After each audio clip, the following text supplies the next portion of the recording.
En este video vamos a hablar sobre los puentes H y el integrado L29 3D para el control de motores. Para empezar, un puente H es un circuito electrónico que nos permite controlar la dirección de giro de un motor. Es decir, nos va a permitir poder controlar si el motor gira a la derecha o gira a la izquierda. O lo que es lo mismo, si avanza o retrocede. Como podemos ver en nuestra imagen, esto es de mucha utilidad, pues si podemos controlar la dirección de giro del motor, podemos hacer que se mueva en línea recta o se mueva hacia atrás a algún arreglo que queramos utilizar. Además de que sus aplicaciones son muchísimas, como el control de velocidades o simplemente el control de giro de un objeto. Entonces vamos a hablar de su principio de funcionamiento. Si tenemos un motor que está conectado a una fuente de voltaje, podemos hacer que éste se active directamente conectándolo a la fuente o con dos switch para demostrar un poco cómo se visualiza esto. Si podemos ver, al momento de hacer la simulación, cuando no tenemos los switch prendidos, lo que nos va a pasar es que no va a haber una corriente en el motor, pero una vez que lo conectamos, se va a establecer una corriente que va a provocar que el motor gire en esta dirección, como lo podemos ver en el video.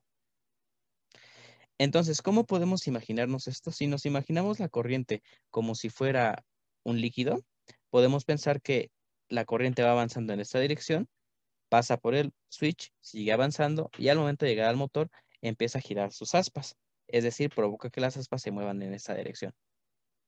Hasta pasar por aquí y volver de otra vez a hacer lo mismo. Entonces, este en sí es el principio de cómo gira, cómo podemos hacer girar un motor sin más. Pero la pregunta interesante es cómo a partir de esto podríamos hacer que un motor gire en ambas direcciones. Para esto, podemos construir el circuito siguiente con puro switch. El circuito consta de 4 switch, el switch 1, el switch 2, el switch 3 y el switch 4. ¿Qué tenemos que hacer para poder, a partir de este arreglo, hacer que los motores giren, ya sea en esta dirección o en la otra dirección? Pues podemos hacer lo siguiente. Si nosotros activamos el switch 1 y el switch 4, es decir, el switch 1 y el switch 4, ¿qué es lo que va a pasar? Otra vez volviendo a pensar a la corriente como agua, va a empezarse a mover por aquí, va a pasar por acá y va a llegar aquí. Como este no está permitiendo que pase la corriente, va a pasar en esta dirección, de tal forma que va a llegar a este punto donde va a chocar, donde va a tener contacto con el motor y este va a empezar a girar en esta dirección. Mientras que al momento de bajar, va a volver a bajar por acá y va a cerrar de nuevo el circuito haciendo que se repita esto. Por otro lado, si nosotros desactivamos el switch 2 y el switch 3, es decir, activamos este switch y este switch de acá, ¿qué es lo que va a pasar? Pues nuestra corriente va a empezar aquí, va a seguir por esto, ahora no va a poder pasar en esta dirección, pero sí va a poder pasar en estas. Entonces va a seguir este camino y ahora va a empujar en esta dirección a nuestro motor. Va a seguir por acá y va a cerrar de nuevo el circuito, como lo podemos ver en este video. Entonces, ¿qué pasaría si apretáramos el switch número 1 que corresponde a este switch de acá y el switch número 4 que corresponde a este switch de acá? Lo que va a pasar es que la corriente va a ir transitando en esta dirección. Al no poder pasar por este lado, va a pasar en esta dirección y después se va a seguir para acá, haciendo que el motor gire en esta dirección y de aquí se va a volver a conectar a tierra. Veamos que eso efectivamente es lo que pasa. Voy a cerrar este de aquí, el número 1 y el número 2 y corro la simulación. Efectivamente podemos ver que la corriente va circulando en la dirección en la que marcamos anteriormente. Ahora, ¿qué pasa si cerramos estos, perdón, si abrimos estos y cerramos el switch número 3 y el switch número 2? Lo que va a pasar es que, como vimos anteriormente, la corriente va a circular en esta dirección. Al no poder pasar por esta, va a pasar por esta de aquí. De aquí va a provocar que el motor gire en esta dirección y de ahí se va a cerrar el circuito. Corremos la simulación y vemos que efectivamente eso es cierto. Y por último, ¿qué pasa si los 4 switches están abiertos? Pues el motor simplemente no se va a mover. ¿Cómo lo podemos ver? Entonces, lo importante de esto es cómo podemos sustituir los switch para no tener que utilizar activadores mecánicos. Para poder realizar esto, podemos utilizar un componente electrónico llamado transistor. Este, bajo ciertos rangos, se puede comportar como un interruptor mecánico.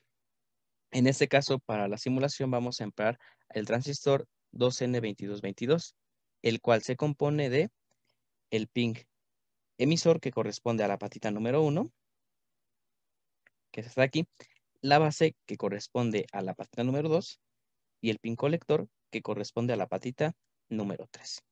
Para esto vamos a construir el arreglo siguiente. Como podemos ver en nuestro nuevo arreglo, ya los switch han sido sustituidos por transistores, de tal forma que van a operar bajo el siguiente principio. Si nosotros activamos, ese es el switch número 1. Si nosotros activamos el switch número 1, ¿qué es lo que va a pasar? La corriente va a circular en esta dirección.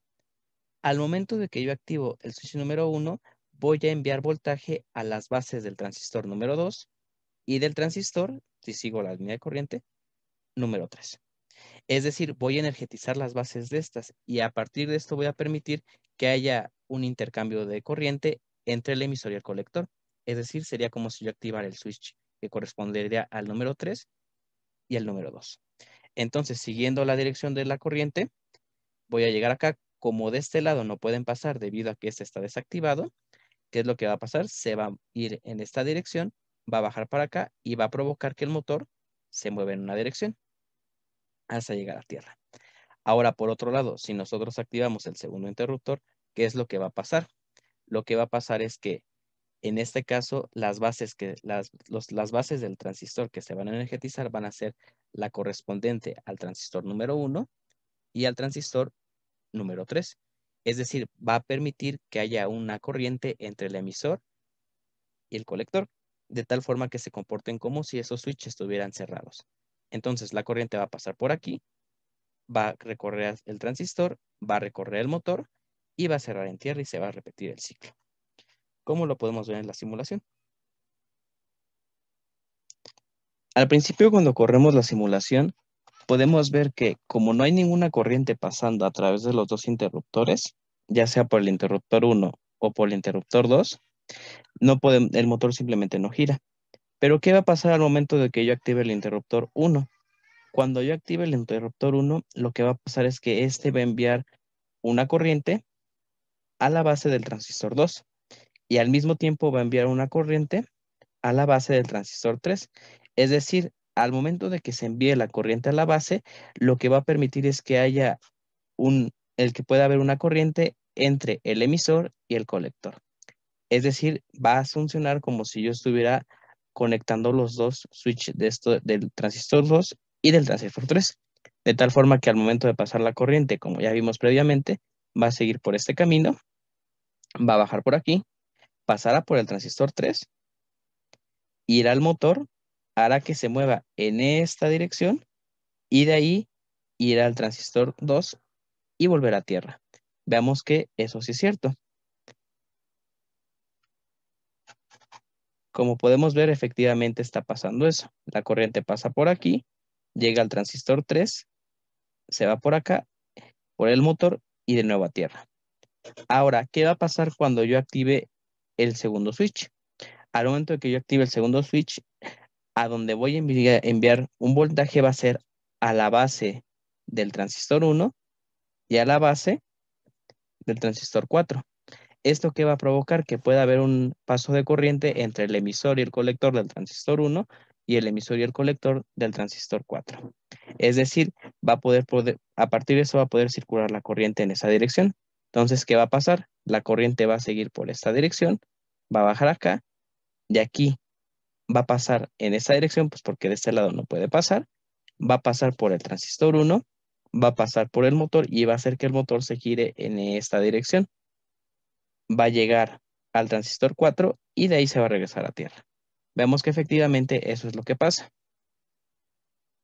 Como podemos ver, va la corriente, llega al transistor 4, pasa por acá, mueve el motor en esta dirección, llega al transistor número 4 y se cierra el ciclo.